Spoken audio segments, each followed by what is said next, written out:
گائے کا پیشاب پینے کا سب سے بڑا نقصان یہ ہوتا ہے کہ مودی جیسا بندہ وہ آگے آ جاتا ہے، جو زیادہ پیشاب پیتا ہے وہ آگے آ جاتا ہے، اور کتنا بیوقوف آدمی اتنے بڑے ملک کا سربراہ ہو کر چھوٹی سوچ اور وہ سوچ جو ملک کو پیچھے لے جانے والی ہے۔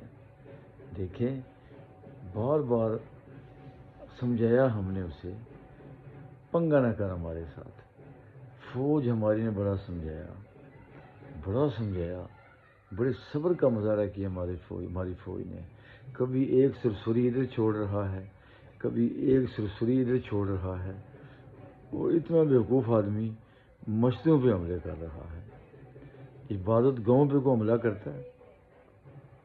یہ کتنی گھٹیا سوچ ہے اس آدمی کی، اسے اس سوچ سے کسی نے روکا نہیں ہے، اور اس کے ساتھ جو ہیں وہ بھی بیوقوف ہیں۔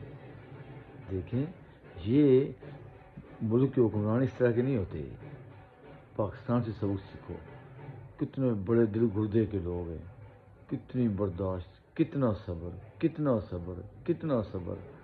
تو یہ سمجھاتے رہے بندے کا پتر بن، بندے نے پتر بن، لیکن تجھے ہوش نہیں آئی۔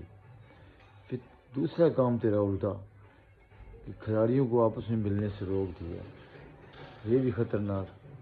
اس کا کوئی فائدہ؟ دنیا بھر میں جہاں کھلاڑی ہوتے ہیں وہ ایک دوسرے سے ملتے ہیں، ہینڈ شیک کرتے ہیں، ملکوں کے تعلقات استوار ہوتے ہیں، یہ سفارتکاری ہوتی ہے۔